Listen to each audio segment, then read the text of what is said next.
Fala galera do sétimo ano, professora Elaine aqui e bem-vindos a mais uma aula de educação física, né? Nossa primeira aula em relação ao conteúdo do quarto bimestre, ok? E nesse bimestre nós vamos estudar sobre lutas, né? E essa aula sobre esse assunto a gente vai dividir elas por partes, né? Porque é um conteúdo meio extenso, então a gente vai dividir por partes para facilitar um pouco a vida de vocês. Então hoje a gente vai falar sobre a origem das lutas, ok? Então, antes da gente começar, as lutas, né? A gente vai falar sobre a origem delas, né? Em alguns dos lugares, né? Em alguns lugares não vai ser focado em um só, né? Porque isso foi um fenômeno que aconteceu no mundo todo na era da antiguidade. Então, a gente vai parar de pouquinho em pouquinho, né? Para poder explicar, para vocês não ficarem perdidos. Então, assim como o atletismo, as lutas são uma das atividades esportivas mais antigas. Muito antes de ser considerado um esporte, a luta tinha um conceito básico de defesa e de ataque, no sentido de demonstrar superioridade em um confronto. Há registro de lutas em praticamente todas as eras da humanidade, passando por babilônicos, egípcios, japoneses, chineses, gregos e romanos, desde milhares de anos antes de Cristo e até hoje. Então, né, a luta é um esporte tão antigo quanto o atletismo.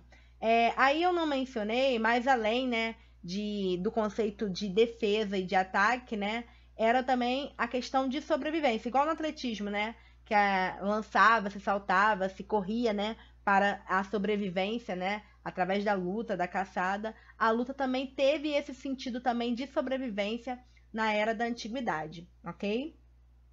Sendo praticada por tanto tempo e em tantos lugares, obviamente há os mais diversos tipos de lutas espalhados pelo mundo, sendo difícil de determinar exatamente uma origem. Por isso que a gente falou que a origem dela é no mundo todo, é um pouquinho de cada lugar.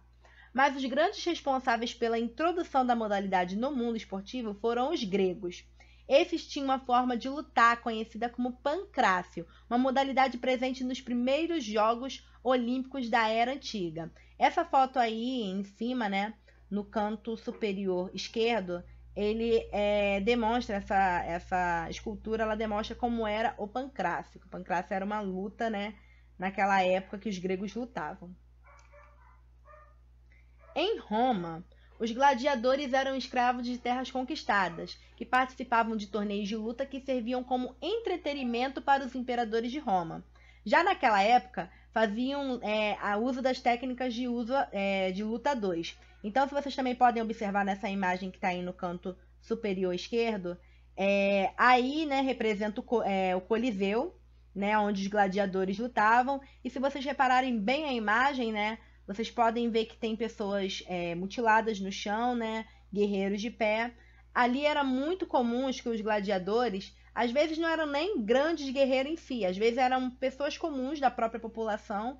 Eles eram inseridos ali, né, eles eram escolhidos ali por pessoas que obedeciam aos imperadores de Roma e juntavam esse pessoal para poder lutar entre si e muitas vezes até a morte. Isso tudo para entretenimento da realeza, né, dos imperadores.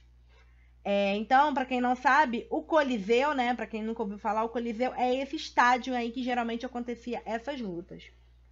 Na Índia e na China surgiram os primeiros indícios de formas organizadas de combate, informações que relatam que os sistemas de luta chegaram à China e à Índia no século V a.C. Perdão. Muitos artistas marciais consideram a China como berço dessa cultura.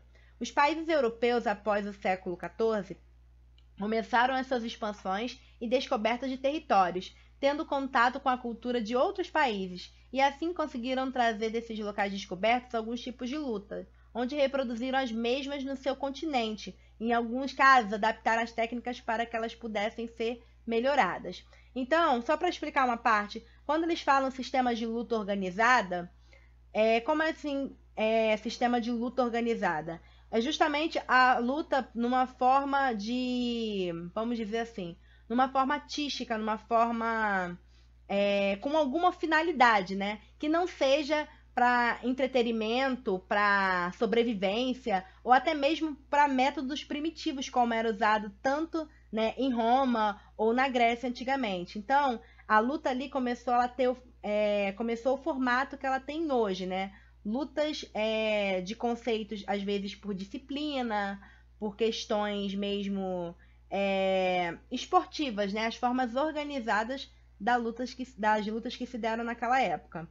As artes marciais tiveram sua origem com o desenvolvimento da civilização, quando, logo após o desenvolvimento da onda tecnológica agrícola, alguns começam a acumular riquezas e poder, desejando o surgimento de cobiça, inveja e corolário e a agressão.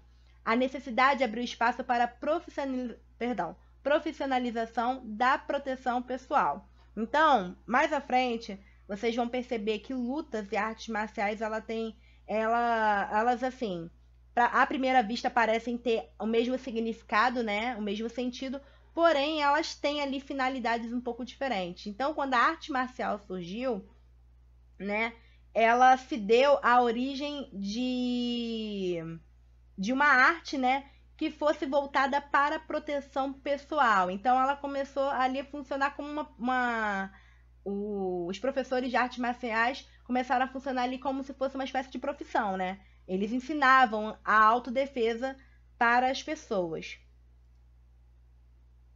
Embora a versão mais conhecida da arte marcial, principalmente na história oriental, tenha como foco principal Bodhidharma, um monge indiano que, em viagem à China, orientou os monges chineses à prática do yoga e rudimentos da arte marcial indiana, o que caracterizou posteriormente na criação de estilo próprio pelos monges de Shaolin. É sabido historicamente, através da tradição oral e escavações arqueológicas, que o Kung Fu já existia na China há mais de 5.000 anos. Da China, estes conhecimentos se expandiram por quase toda a Ásia, Japão e Coreia. Também tem tradição milenar nas artes marciais. Então, para vocês verem, né, tem uma diferença ali entre lutas e artes marciais. As artes marciais elas são mais tradicionais na Ásia, né, nos países principalmente na Coreia, Japão e China. Mas essa diferença a gente vai falar mais à frente, ok? Então, eu espero que vocês tenham gostado. Essa matéria também a gente vai estar fazendo explicação dela através das nossas videochamadas, né? E eu espero vocês na próxima aula.